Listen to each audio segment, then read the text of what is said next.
Republicans, while not attacking Dr. Ford, have questioned whether she's mistaken, a case of mistaken ID, I guess. She was asked about that during the hearing today. Let's watch.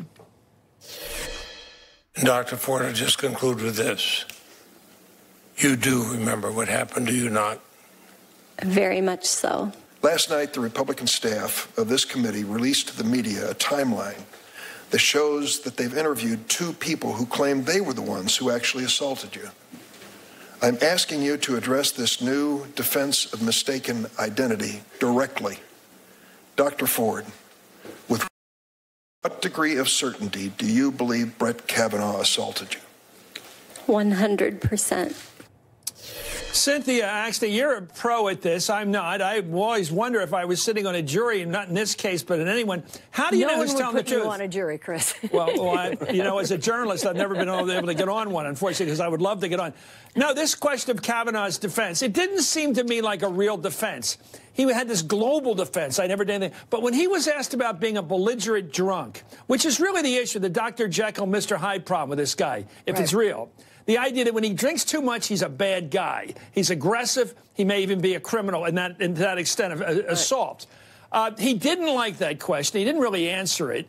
And my question is, he seemed to be more angry at the fact that this old stuff's being brought up than he was indignant that anybody would accuse him of this stuff, because I heard a guy defending his resume. I didn't hear a guy really showing indignant emotions that anybody would say he would behave like this. He seemed uncomfortable with that and seemed to be hedging. Your thoughts?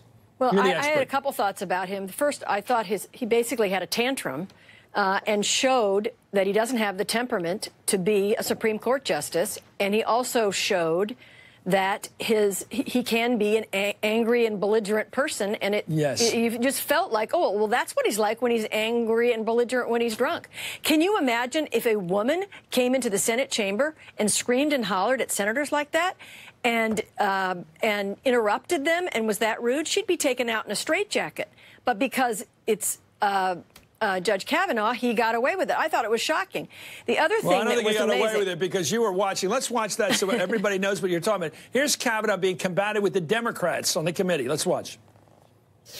And what you're saying, if I understand it, is that the allegations by Dr. Ford, Ms. Ramirez, and Ms.